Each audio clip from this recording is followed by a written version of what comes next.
How's it going, folks? I'm Matthew. This is Lemora's Cards, and today we're going to be talking about the PNW cEDH 2024 Finals 4K. This was an 85-player event out in the Pacific Northwest, which tends to have a really interesting meta. We tend to get to look at a lot of really cool decks. This video will be no exception. There's some pretty interesting stuff here. There were a lot of big events this past weekend. Deck lists are a little harder to come by right now. We've got limited support sort of on EDH Top 16 at the moment. We'll see how that progresses. I've heard it's going to improve and it'll be more support. As of right now, this will be the first video that doesn't get to have a meta breakdown. Plus, the meta breakdown tends to not be the most interesting thing I look at, so hopefully you guys don't miss that. If you enjoyed this video, like, comment, subscribe, and let me know down below which of these deck lists was your favorite. Thank you as always to my amazing patrons over on Patreon, where I will usually post most videos early, private deck videos, coaching, stuff like that. If you're interested in that, check that out in the description below. And with all that being said, let's hop into it. Check out the Appalachian Gaming League cEDH 10K at Penrose Park happening this weekend in Reedsville, North Carolina for some fancy country club cEDH. This gold event takes place on the 28th and 29th with an open play hangout and barbecue dinner happening the 27th, which you can RSVP for on their website. And you can also enjoy a Legacy 1K and $30 vintage event on top of the Day 2 cEDH 2K as well. Check the link in the description to learn more.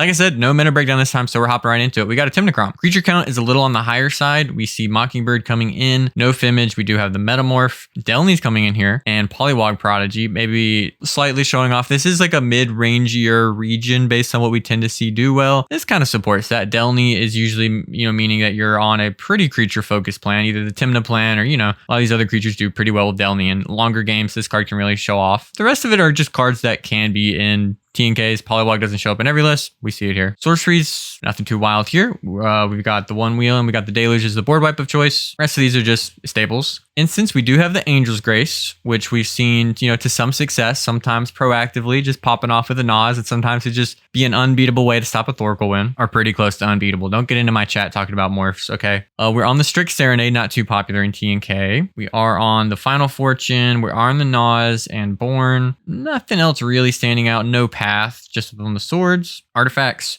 bunch of rocks, Lotus, LED, Wishclaw Talisman, no the One Ring, enchantments, the 5 that we expect to see now, Mystic, Rhystic, Necro, Breach, Smothering Tithe. This is where we're at. And then 27 lands, pretty typical for TNK at the moment. Pretty standard TNK mana base. So yeah, nothing too wild, a little heavier on the creatures, some slight different choices in the instant slots. Pretty normal stuff. Next up, we have a Kinnan list. What do we got? So a bunch of Mana Dorks. We are on the Gilded Drake and the Storm Drake. Polywog showing up here as a value engine. I know we saw that in Ian's list. Might be becoming more popular. Floodcaller again showing up in the Kinnans. Pretty nice. It can kind of get you a Kinnan activation by flashing in rocks you draw. Kira Great Glass Spinner, a card that ever so often touches into cEDH here, which has creatures you control have whenever this creature becomes the target of a spell ability for the first time, counter that spell ability. So basically, it gives your creatures like an unpayable ward cost once per turn. I guess that's the way you put it. You target them once, you have to target them twice for it to work, which makes selectively dealing with a piece of yours very hard to do, especially if not everyone at the table wants to get rid of it. Like if you have a Kira and there's a Manglehorn stopping the Sisay from going off, now the player who's trying to get rid of the hate piece has to use 2 pieces to get rid of it on top of having to deal with any interaction from the rest of the table stopping them. So that's pretty nice. In terms of the big flip targets, nothing too wild. We are on the Nezahal, Consphinx, Nyx Bloom. This is all about what we expect right now. Sorceries, we are on the Green Suns, doesn't always show up. Finale, Transmute, Fabricate, so pretty good tutors. And then Bridgeworks Battle, a decent little MDFC. That's I think it's a little bite spell, right? Oh no, it is an actual fight spell. The other one's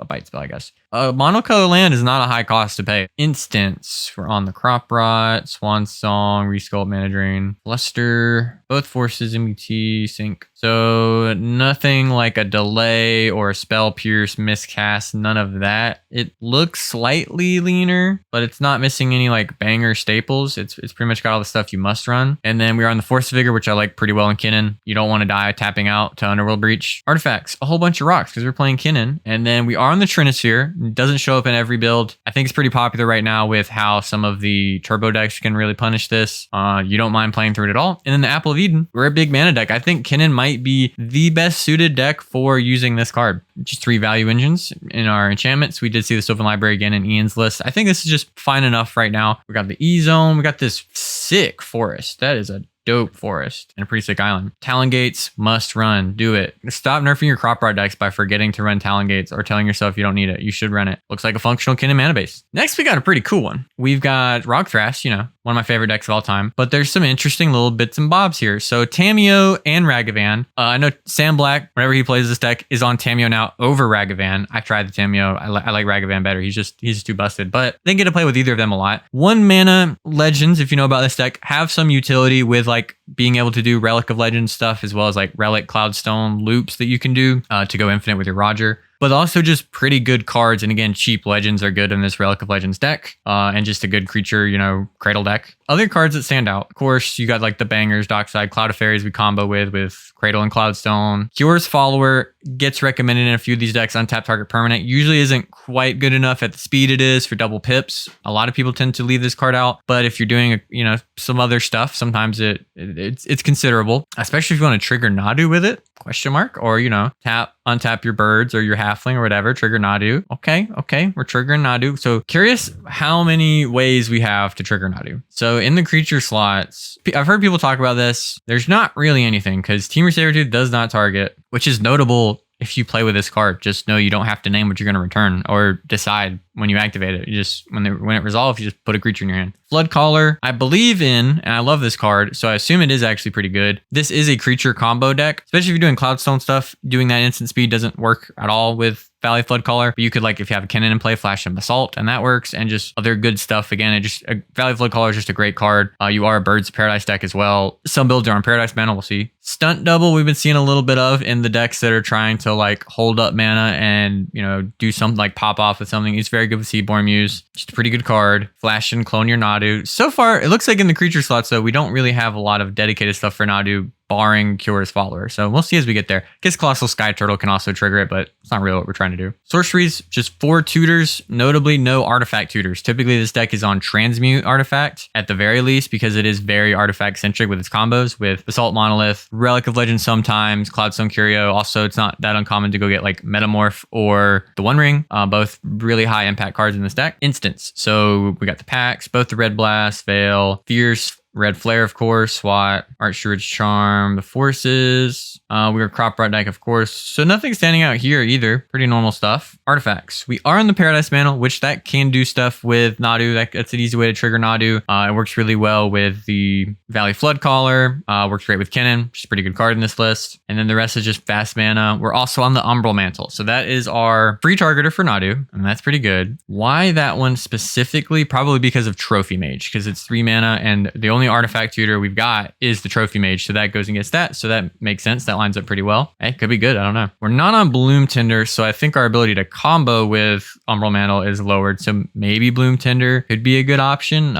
We can do it with Curious Follower. Umbral Mantle, tap our Curious Follower to untap Cradle. As long as Cradle taps for more than 3, then we can go infinite and make infinite green between the mantle. On top of it, just working well with Nadu, so that's a cool little overlap in synergies. Multiple of the like land enchant effects, Wild Growth and Fertile Ground. We were not on Candelabra of Tawnos, which does show up in this deck. Training Grounds usually means we're leaning more into Thrasios as a engine, but also works with Umbral Mantle because it gives the creature that ability. So activating Umbral Mantle only costs 1 mana. So if we can tap for 2, we can go infinite. That's pretty hot. Earthcraft, we're not running any combos with Earthcraft that I see, other than like the typical Cloudstone stuff you can do. You have like an enchanted land with Roger, whatever, but not running like Shrieking Drake to combo off with it. Then lands, 28 is about where most of us have landed. A couple basics to make it all work. We are in the Shifting Woodland, Talon Gates of Madara. We are a crop rotation deck, so we got the E-Zone, all that good stuff you expect to see in these kind of lists. So just a cool little slant on Rog Thras, which is already one of the cooler decks in my opinion, letting it lean into Nadu with not too many slots required. Trade Binder Tribal, sounds like Sisay, and it is. So looking like Planeswalker Sisay, we got the 5 Planeswalkers you expect to see. Creatures, any wild slots here. Felidar Guardian's the only one that isn't like a guaranteed staple. Pretty much every other card here I expect to see. Lavinia is like not in 100%. It's probably in like 50 to 70, whatever. I don't know what the numbers are. Everything else is basically what we expect to see. I expect to see Rocco. Wasn't that way not too long ago, but now I'm starting to expect to see Rocco when I look at a Sisay list. It probably is maybe closer to that Lavinia slot where it's not as guaranteed, but it's pretty freaking common. You don't always see the Felidar Guardian as another option to win or just a good target for like a tutor to flicker something, keep the stuff going, whatever, but it is here. Sorceries, we just got the DT and the Neoform as good tutors. Instants, no Force of Negation. We are on the Force of Will though. Mind Break Trap, offer, Blessed Your Misstep. We are on the Strict Serenade, Snap, Abrupt Decay, and Soul Partition as our removal slots here, along with swords, but the more flex ones. You typically see Abrupt Decay. Soul Partition pops up every now and then. You can use it on your dock side if you're in a pinch, do stuff like that, but it's also just 2 mana, get rid of anything for a little bit. Artifacts, we are on the Relic, Soul Cauldron, bunch of fast mana, just the 2 Signet effects, and then we are on the Wish Claw and the Birthing Pod. Birthing Pod, you expect to see more of if Eldar Guardian's in the list. And then enchantments, we're pretty much on all the enchantments that you will see in Sisay's other than Oath of Nissa. That's the only one really missing here. Cultist, Mystic, Blind Obedience, Touch, Tithe. I kind of expect most of these. Not every list is on Cultist. Kind of like the Oath of Nissa, they slot it in and out, but it can really help speed you up. 29 lands, then really just 5-color mana base with the Cradle in there because we're doing Sisay stuff. Use the link in the description below to download Whatnot, and you'll get $15 to use to buy Magic singles, sealed product, get anything that you want, really. There's no limits. You just get $15 on the account for free just for signing up. Use the link in the description below. Give Whatnot a try.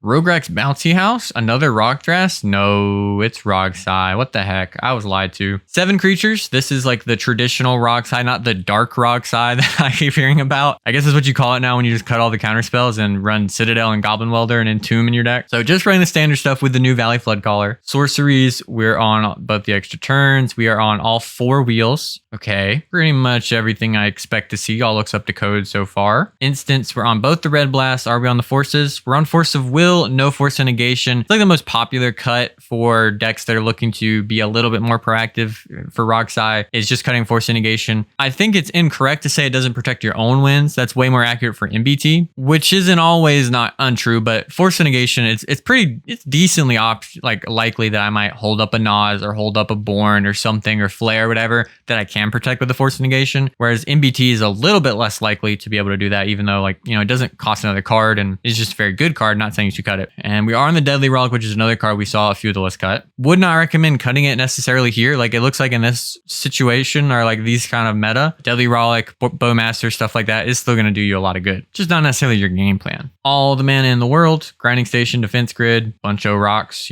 good stuff. Enchantments, the ones we expect to see, Mystic Ristic, Necro, Underworld Breach. And then 23 lands, that's the count we expect nowadays. We are on the Undercity Sewers as a Surveil land, no Raucous Theater, pretty standard mana base. Another Tymna Kraum here on the 13 creatures. Pretty well what we expect. Mockingbird, Image, no Metamorph this time, running these 2 as the clones of choice, and we are on the Drannith. Sorceries, we got a couple extra. We got the Reanimate popping up in here. Was the last deck on MCL? Did I miss that? I can't remember. I think they're only on 8 sorceries. I don't know, maybe. But Reanimate popping up in here has been a card we've seen. A little bit less popular right now. Maybe in this meta, it looks a little bit better. It's typically not a bad card. There is still good things you can do with it. It's a little bit less popular than it was like this time last year whenever some of the players like Freedom Waffle started playing with it. Instance, we're on the Pack, Chain of Vapor. We're on the Dispel, so no offer. We are in the Miscast. Yeah, this is looking Freedom Waffle pilled. I always love pointing it out, but it's always just the little things in life that you see, like the Reanimate and the Dispel Miscast. Most of the rest of it is looking pretty normal. Only thing really standing out is those 2 spells. Bunch of rocks, Wish Call Talisman. You guys know the deal. And then we're on the Copy Artifact. Yep, Freedom Waffle build. I told you, no Necropotence.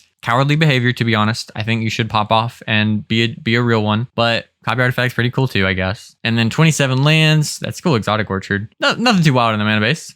Yes, dude. Is this Nadu? You guys are dorks. All right, Nadu with Tezzeret. Doesn't always pop up. What kind of Nadu is there? We doing land stuff? Not really. Kind of leaning into some elf stuff I haven't seen and some other things too. Okay. We got a couple dorks, like 5 of them. Elvish Herder is a green to target. Sylvan Safekeeper is, a banger in this. Venerated Rot Priest, I think I've seen in like 1 or 2 Nadu lists, not too popular. And it has green, Toxic 1. Whenever a creature you control becomes the target of a spell, target opponent gets a poison counter. So if you have a whole bunch of creatures and you do one of the like full board targeters, like Sea King's Blessing, you can just bonk 1 mana, kill target player, and they can't really do much about it. They'd have to change they'd have to like swat one of them, hoping that's not enough, because it's just cast, target, triggers. You have a way to deal with the triggers. If not, you're dead. Jump. Lotus Cobra, I think, has become a little bit less popular, but still pretty good. Fellow Alchemist. Of course, we got the target untappers, Stat and Skybreak. Priest of Titania, not one I've seen much of, but we're pretty heavy on the dorks, right? How often is it better than Bloom Tender? What's the elf count?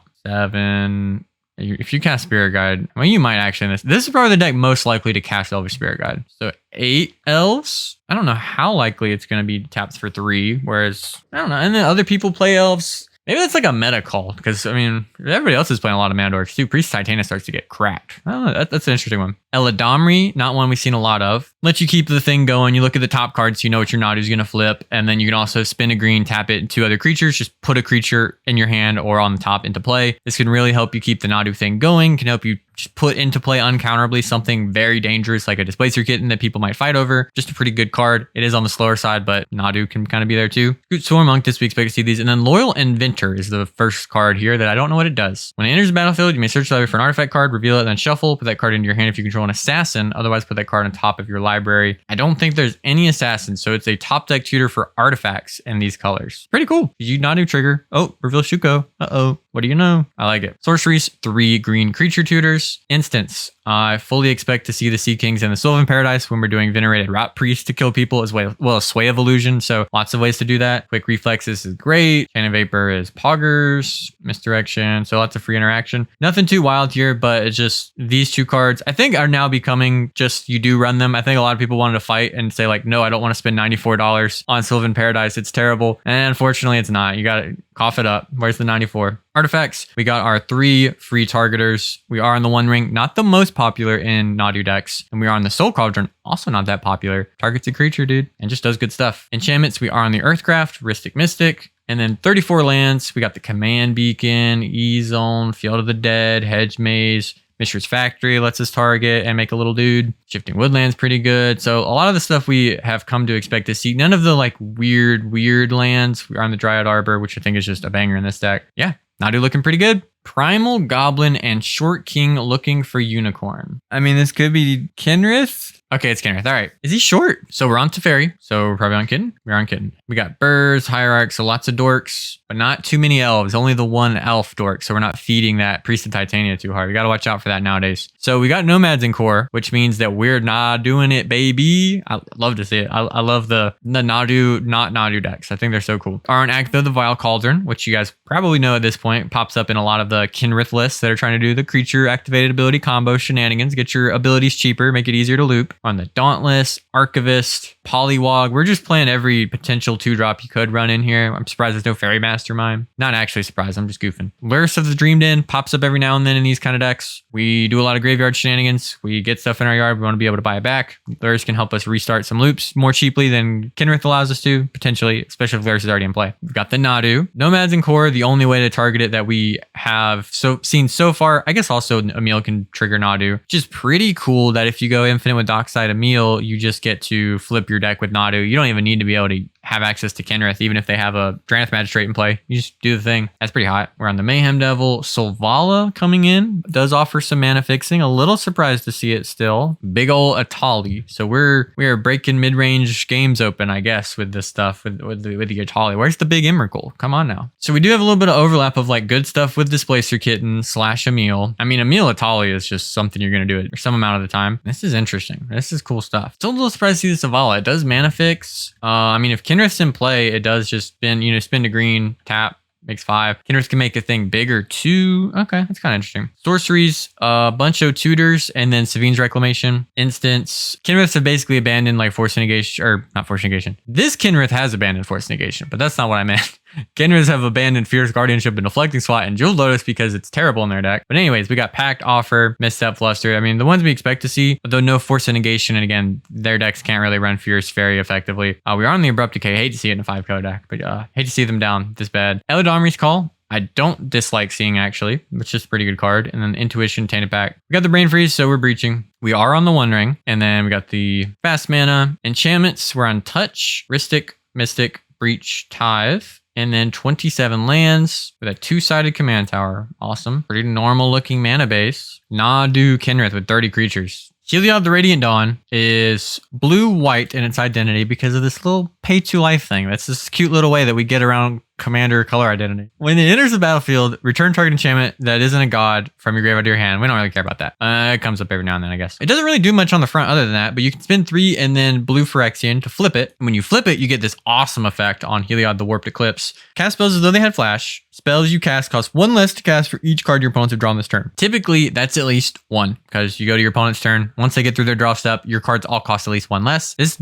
deck is built to take advantage of both of these things though. We're going to cast a bunch of things on our opponent's turn, and we're going to make our opponents draw lots of cards to help power out our things, because we're going to get way more out of it than other decks do. And that's why you often hear this deck referred to as Heliod, because we're going to wheel our opponents and otherwise make them draw lots of cards so that we can take advantage of this huge mana reduction that we're going to get. So you can see Walking Ballista. We can just cast this for very, very big. I guess that's the X value I'm referring to. Very, very big. That's not a mana value. We also have the old Heliod that combos with it, so we can use that as a way to kill people. Get the idea. A good Azorius cards are good enough Azorius cards. The Mockingbird, Drannus, Fairy Mastermind can actually be pretty good in that you can spend the mana, make all your opponents draw a card, and now your cards cost 3 less, which is cracked. Plus you drew a card. Ledger Shredder, Femage, so like lots of good stuff. Aven Mind tends to be a little bit more hateful, because we're gonna, especially if we're fueling our opponent's hands and they're getting lots of stuff, then it's nice to be able to kind of slow them down. And a lot of times if you wheel, especially if it's a proper wheel, like if you windfall and then someone just draws Demonic Tutor, they probably just win, because they just DT for breach, and then well, I got 50 cards in my graveyard because the Heliod nerd keeps putting them there. Hydroelectric Specimen, pretty nice MDFC. Lauren is pretty okay. Cards that like stand out just for this deck though are Sicarian Infiltrator, which is really cool because the squad part of it is a cost that we're paying, right? So we're going to be able to cast our spell. People drew 4 cards. We can spend 1 blue and squad this, and then so it's going to be 1 blue, get 2 bodies, draw 2 cards. If it's any bigger than that, we can draw a whole lot of cards. Wandering Archaic can come down free, Null Drifter at 7, kind of meh. At 0, pretty good. Same with Kozilek, get it down to 0. Maybe not the most impactful of the Eldrazi Titans. When you cast it, you draw 4 cards, and it has Annihilator, which is pretty strong. A little surprised to see this one as the one Eldrazi of choice, but maybe it lines up pretty well. We do want to see lots of cards, right? We want to keep cycling through our deck to eventually find a win con. We don't just want to wheel and then hope nobody else wins. Other effects that let us do this, right? Sorceries. Prosperity, each player draws X cards. Days Undoing is that wheel that ends the turn. Only if it's your turn though. So flashing this on an opponent's turn is not a way to just absolutely body them. I mean, wheeling on somebody's turn can body them anyways, but you get what I mean. Fabricate, you can find us an artifact. We're on Echo of Eons as a wheel too. Windfall, of course. Thorn Revealed. Twister, of course. And then Seagate Restoration, good MDFC. Also draws us a bazillion cards, potentially. Instance, Bunch O Interaction. We got the Angel's Grace, Sword, Mana Drain. Capsize is pretty cool. If we reduce our stuff, we can be spending double blue to just return permanents and keep the card in our hand, basically. Even the Score, we can get that triple blue cost out of here if they've drawn enough cards, and then we can just start spending no mana and drawing our own cards. See how this can snowball really quickly of like 1 wheel into this. And now, my opponents have drawn 21 cards. Now I can spend 0 mana and draw 21 cards. Pretty good. One of the few decks you're going to see on Ugin's Binding, which is basically illegible in this printing. Turn target non-land permanent you don't control to its owner's hand. Cast a color spell, mana value 7 or greater. You can exile it. And then so we can Cyclonic Rift by casting something that's expensive and colorless while this is in our graveyard. So again, if we do like cast the Ugin, cast the Null Drifter, boop. We just get a free Psych Rift on top of whatever big, powerful thing we're already doing. Artifacts. We do have at least 1 big artifact in Chromatic Orrery. Looks like it's the only one. And then no X-Spell ones, so not too many options for that. But we got a bunch of fast mana. Sisay's to combo off actually with Mystic Forge. If we reduce its cost by 1, we can draw our whole deck with Mystic Forge. Memory Jar is another wheel, and this is also one we can cast for free and flash it in. One Ring, of course, great card. Coveted Jewel is pretty nice. When it enters, you draw 3, tap, add 3 mana of any color, and then when somebody attacks you and their creatures aren't blocked, they get the ring and they draw 3 cards, which isn't great, but whatever. Then Chromatic Orrery, big old rock we can flash in for free, potentially flash it in, taps for 5. Enchantments. Bangers like Mystic Ristic, of course this is a Smothering Tide deck. Dress down to lock out other people's creatures, although it will hit our Heliod, so you got to be careful with that, right? He is an actual creature still. He's a Phyrexian god. Thought Lash is a cool one. Comes up every now and then. Cumulative Upkeep, exile top card of your library. If you don't pay its cumulative upkeep, you exile your entire library, and then you can exile the top card of your library, prevent the next one damage that will be dealt to you. You can use this to get through your library. You can use it to get rid of your library. If you can look at the top card, you can use this with like Mystic Forge or whatever to just get rid of cards as you go. Any kind of way you have card selection, look at the top, you can manipulate it and just get rid of cards you don't need. Lots of different things you can do with that card. And then we're on 27 lands, Cephalid Coliseum, a couple basics, Mikakoro to make people draw cards. I mean, very cool deck. Pops up every now and then. Haven't seen it in a little bit. Super fun deck. Next up, we're looking at Kenrith Control. So probably going to have some similar things to the other deck. Yeah, we got Nadu with Nomads in core. This list is on some different things like Spell Secret, which I don't think the last one was on, as well as Talion, Endurance, Dualcaster Mage even. But it is a Kenrith Nadu deck yet again. No Atali this time. Stunt double stocks have just gone way up. Sorceries, we are on the Reanimate, as well as some Tutors and the Savine's Reclamation. Instance, we're on the Slaughter Pact, which we did see out of I think Bailey was on at the Envy. Free way to just kill a thing is pretty nice. This was a card that was fairly close to a staple not that long ago. A lot of decks, you know, now that they want to kill like Bowmasters and Opposition Agent, now it seems a little less impactful, but those aren't the cards you care about if you're trying to get rid of Dranites or whatever. It's pretty nice. Free Nadu trigger? Come on, guys. Come on now. We're on the Entomb. So notably, we didn't have like a big Entomb reanimate target, but we are just a reanimator kind of deck, right? Also, we're not running anything that directly combos with Dualcaster Mage. We're not even on the... Oh, we are on the Sawn Half. Never mind, I'm dumb. So we are on Sawn Half. No Twin Flame stuff. Even on the delay for interaction, Force Negation, Force of Will, C double. That's pretty cool. 2 blue, can't be copied. Opponent has 8 or more cards. You can choose both of these modes, which is copy target spell and create a token that's a copy of target creature. Very high value oriented sort of card. You do some really goofy stuff on the stack. Artifacts, very slim, just the best fast mana of the format, and that's it. Enchantments were on the Survival of the Fittest and Necromancy, which we did, neither of which we saw in the previous list. And then we're not doing Underworld Breach stuff. Probably saw the Svine's Reclamation, like, hey, what gives? We're like a creature deck. We can get a Nadu and a Mayhem Devil back with it. I don't know, dude. There's just good stuff you can do with Svine's Rec. It's just a good card. And then 28 lands. We are on the Cradle and a whole bunch of duels and 5 color rainbow lands and all that good stuff. I hate tutoring. Interesting. Okay, so we're Sisay build, but not, I mean, we're not true Planeswalker Sisay because we're on Teferi, Tyvar, Ashiok. None of the combo loop stuff in terms of like setting up Nicole Bolas and Amanatu, Teferi, you know, Oath of Teferi, whatever. So let's see what we're doing. Okay, we got some cool stuff. So all the dorks in the world. Jarina, Dauntless General. When it enters the battlefield, exile target player's graveyard. That is such a good thing to be able to search. I love that. And then Sacrifice it. Humans you control gain Hexproof and Indestructible until end of turn. This feels like a great addition. I really like this as a nice little flex slot. Yeah, this is really good. We're on the Lavinia, Rocco, Fabro Elder, Drana and Linvala, a card we saw show up in these sort of builds. Not so much lately, but is here. What is this?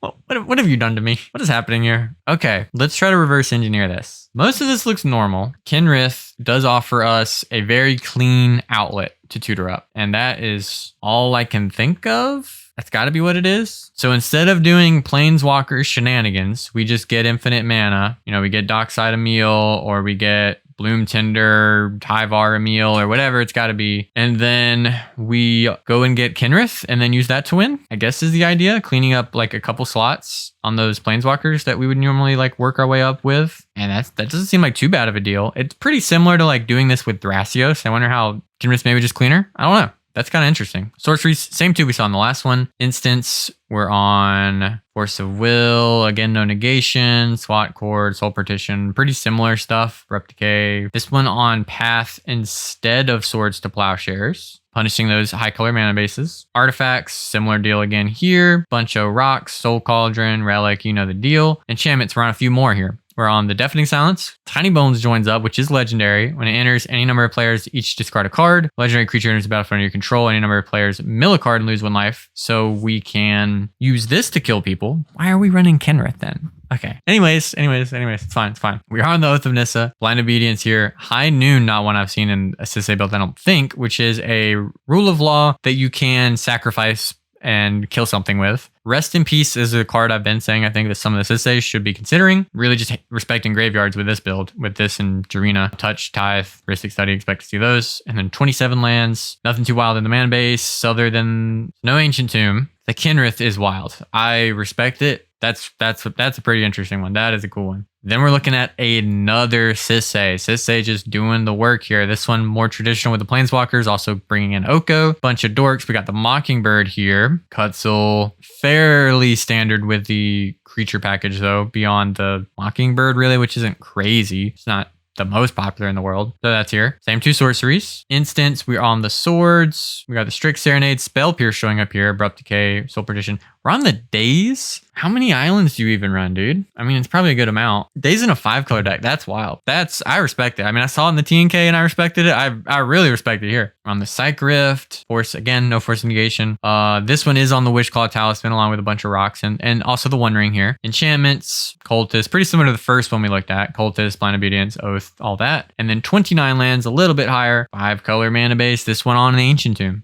Bottom text looks like another TNK. What do we got? Polywog and Mockingbird and Floodcaller. So the whole Bloomburrow trio is here. So on the Drannith and the Saracen to get people beat up. Granabosh, Lotho. So no Fimage.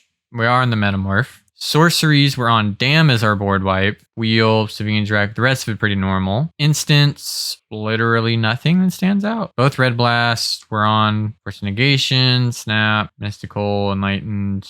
Pretty normal stuff in the instance. Artifacts, bunch of rocks. The Imposter mech I don't tend to see in Tymna Kraum very much at all, really, but it's here. We are on the Wishclaw Talisman, no One Ring. Enchantment's another one we don't see that often, but pops up more than Imposter mech for sure with Dress Down. I think is a good meta call for what we've seen so far. Lots of Sisays. We'll see some other stuff where this will be good. And then Necro, you know, the rest of these, the 5 staples. 26 lands, so a little lighter. We usually see 27. Then we got Zhulodok. Again, I just covered this because it just won an event. This is in my last video by the time you're seeing this, I think. Here it is at a top 4, the same event. I'm going to not go as deep. I'll point you to that video if you want a full deep dive of me just trying to figure out what's happening here. But I will point out there are some differences best I can tell. So I'm going to point out that and generally what the deck's trying to do, right? The commander 6 mana. It gives color spells you cast from your hand with mana value 7 or greater, cascade.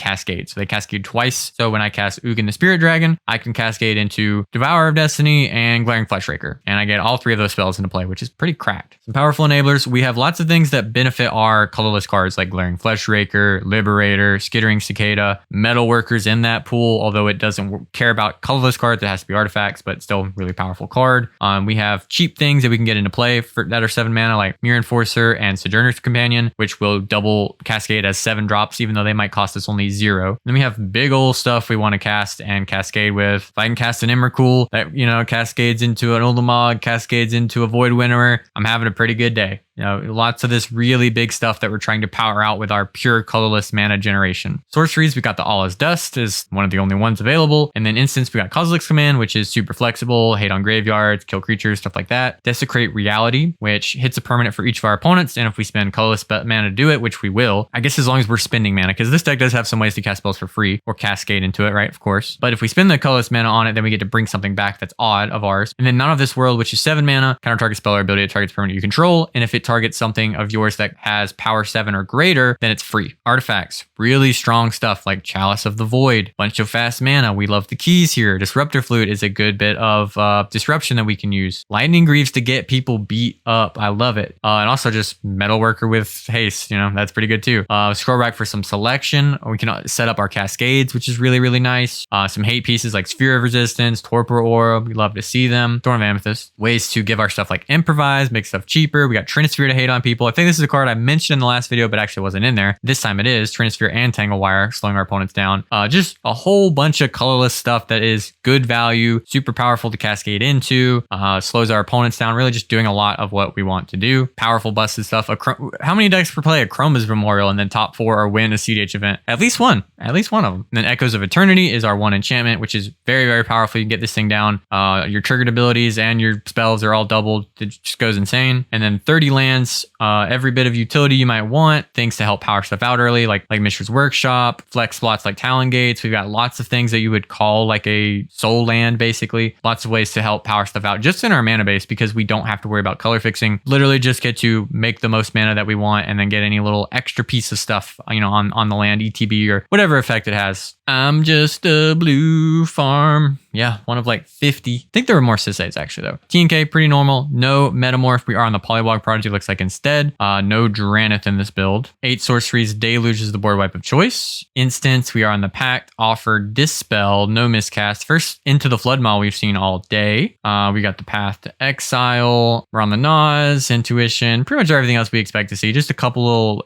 flexible interaction slots. Rocks and a Wishclaw Talisman. This time just with the 2 Signet effects. A whole lot of enchantments because we're on like, wow, I don't know that I've seen touch in a TNK, but yeah, Mystic Ristic, Breach, you know, Necro, Spelling Tide of the Expectancy, Copy Artifact, which is becoming more popular, and then Touch the Spirit Realm even make an appearance here as a, you know, ETB exile thing, or more than likely the channel ability, which is the really nice part of this. Get rid of things like Grand Abolisher, double your Dockside, whatever it is you need it to be, and then 27 lands. And then the winner of our tournament, Rocco's Podern Life. Rocco, Cabaret Caterer, making a comeback here maybe. Ooh, there's already some stuff I hadn't seen in Rocco before. Okay, maybe I'm not up to date on the tech. Rocco is a toolbox commander. It has been built in turbo ways. It's been built stacksy. It's been built somewhere in the middle, you know. You can often are going to food chain with Rocco and get access to your whole deck, or you set up some kind of kiki-jiki line, usually involving Vivian on the hunt or actual birthing pod, but almost always Vivian. Let's see what we're doing. We got 35 creatures. That's a whole lot. Bunch of dorks. Phyrexian Dreadnought, which is a 1 mana 12/12. The only thing we could often be doing with this is Selvala. There's no Selvala. I'm at a loss, chat. I don't know what we're doing. Okay, we'll figure it out. This gets us to 1 mana 12/12. Keep that in mind. We have access to 1 mana 12/12, if only temporarily. Tinderwall, Wirewood Symbiote can bounce our Rocco, which can be really nice. We are docksiding.